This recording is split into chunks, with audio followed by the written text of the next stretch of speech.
I left off in part one. Things were looking pretty good for Jimmy Carter in the Middle East.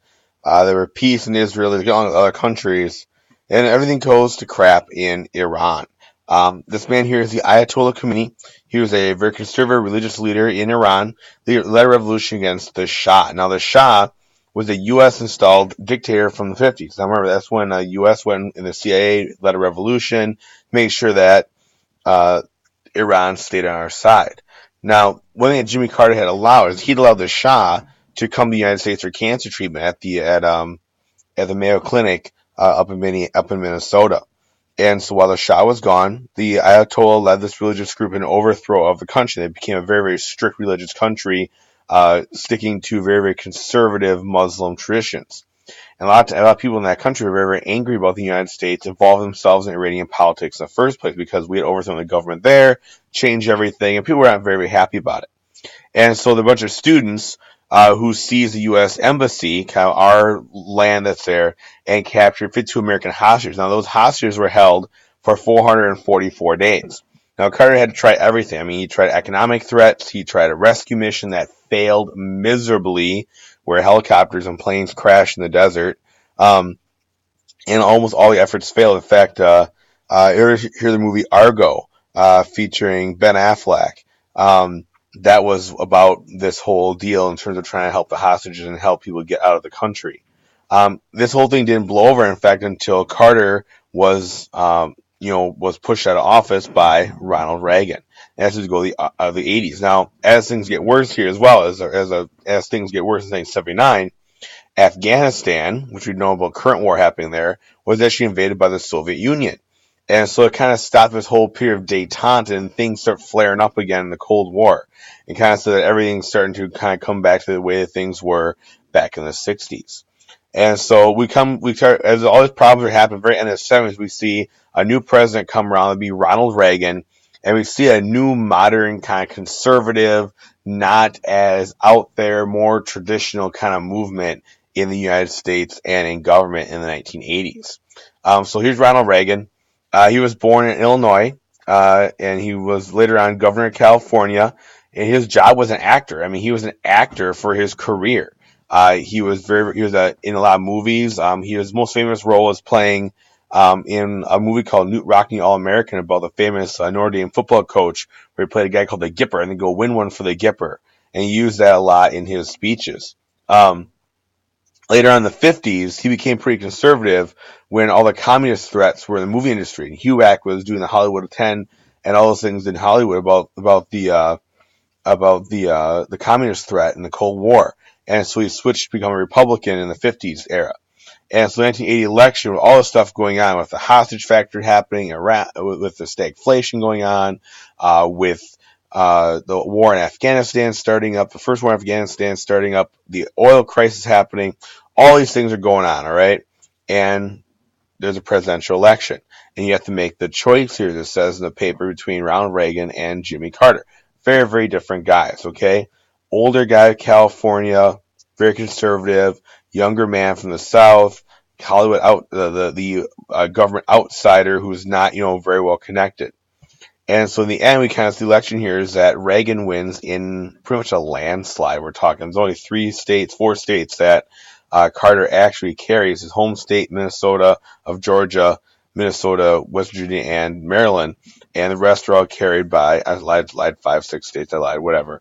But it's, a huge landslide vote for Reagan.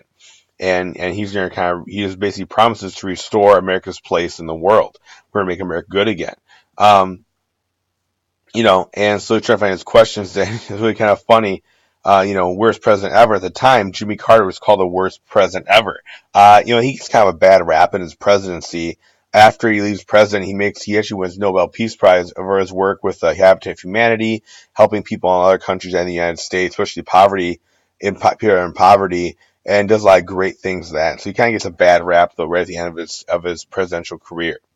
Now, when Reagan comes in, he says that, Jimmy Carter handled things very, very wrongly. And honestly, right after Reagan's, elected, the hostages are released from Iran. One of the things that Reagan can do is he can talk to people. All right. He's actually nicknamed as a great communicator. Think about his previous job, man. I mean, he was an actor right? He knew how to work on TV. And so he was, very simple, very articulate, and could explain things to a lot of people. Also, he's older. He's our oldest president ever when elected. There's a line where presidents have kind of this cutoff as to how old they can be when they're elected. Because, when you get too old and have a president die in office, that kind of thing. And he was honestly just a few years before that line. Even he was older, right away when he was in office, there was an assassination attempt on him. In 69 days, a couple months into his presidency, a guy named John Hinckley Jr. Wanted to make a name for himself and actually win the affections of Hollywood actress Jodie Foster. He did it all to kind of get to her, and he jumps in front by the president and shoots him with a revolver. President is shot in the chest. He is injured to his lung. His press secretary, a guy by the name of James Brady, is injured in the head, and later on has a lifelong disability because of it. And so it actually happens live on TV as well. But lucky for Reagan, he recovers and comes back and is president. And one of the things he starts talking about right away is how to fix the government. He wants to try and fix the government. How can it be fixed? He says that instead of before of giving out, money or giving out jobs to stop a state economy like we did in the Great Depression, he says, let's cut the taxes on the wealthy Americans.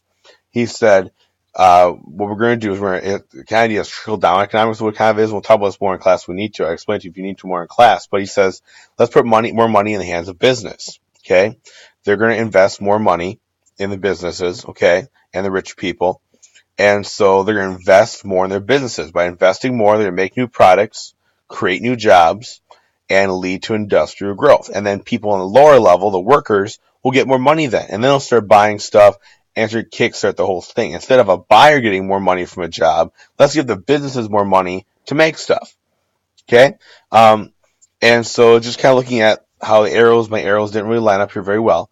But supply side, or the Reaganomics idea that Reagan says that tax breaks to the wealthy, give them more money, more productivity, low prices, and job creation. So if they're going to be buying stuff, making stuff, the rich people, that's going to trickle down to lower class, and then the government's going to get the money and help out the budget.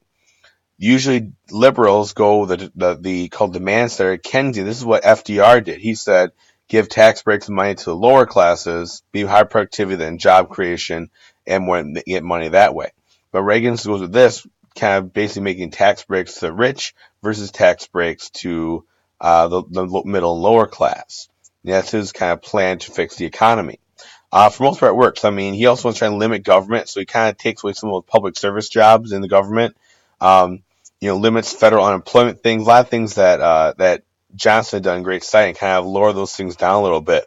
Even though he's trying to take away some of these ideas, these federal kind of things that the government's been giving out, spending still goes up for the most part.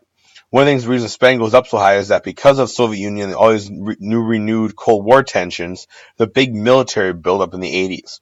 And so Reagan spends a lot of money, and the Congress spends a lot of money building up the military, new aircraft carriers. We want to have a 600-ship Navy, new fighter jets, those kind of things, new missiles, tanks, those kind of deals, ready to fight Soviet Union if we need to.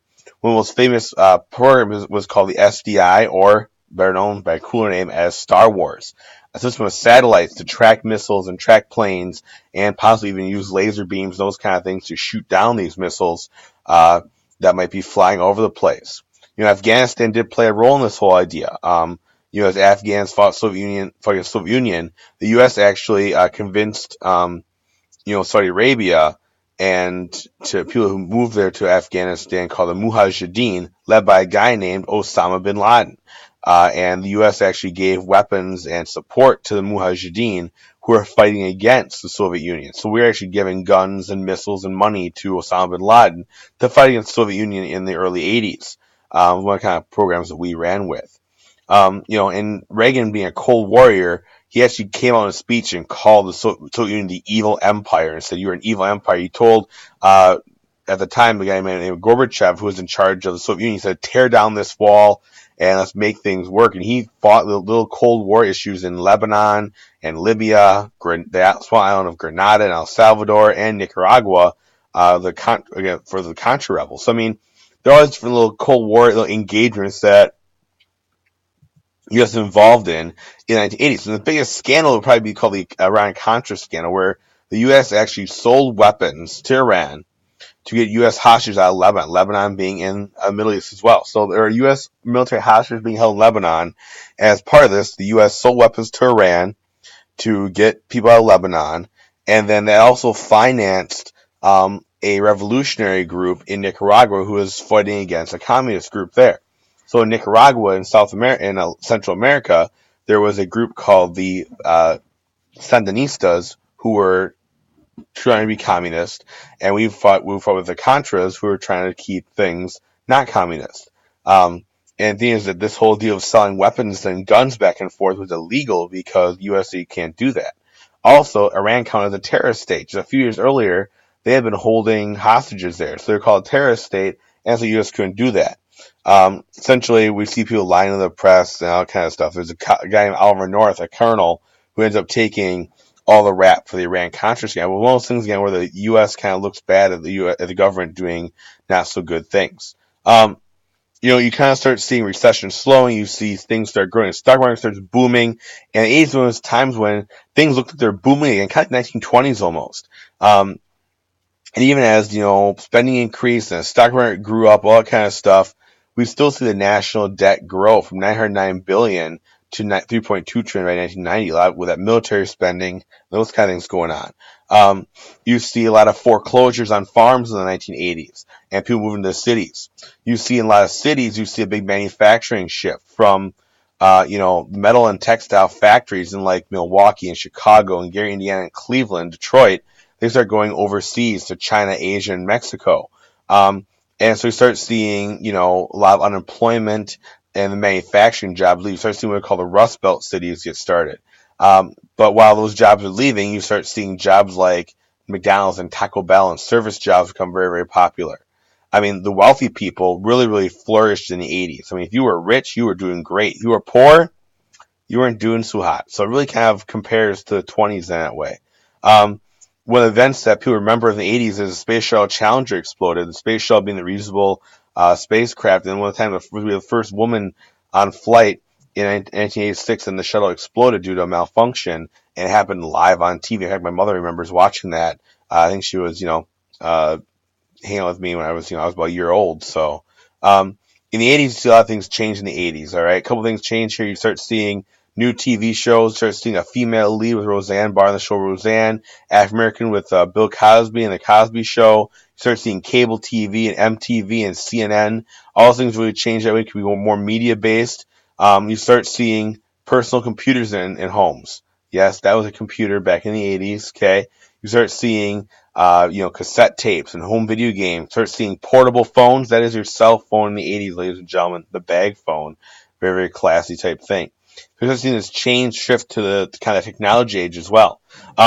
That person who got rich, they call them the yuppies, they called them. The young urban professional. They dressed a certain way, acted a certain way, all about looking a certain way. They actually call it the consumer or the me generation.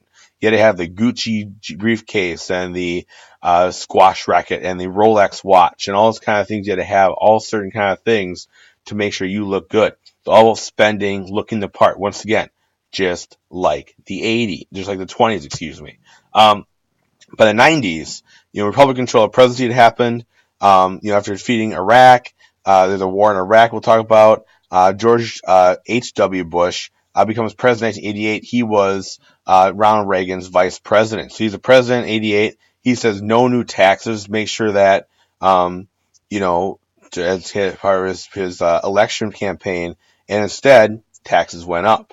So military spending. We start seeing a little recession happen around 1992, even though it's kind of the same leadership that Reagan had been going on. One of the biggest things that happened during his presidency is the Persian Gulf War and the fall of communism. So we saw the communist states fall due to economic problems and leadership issues.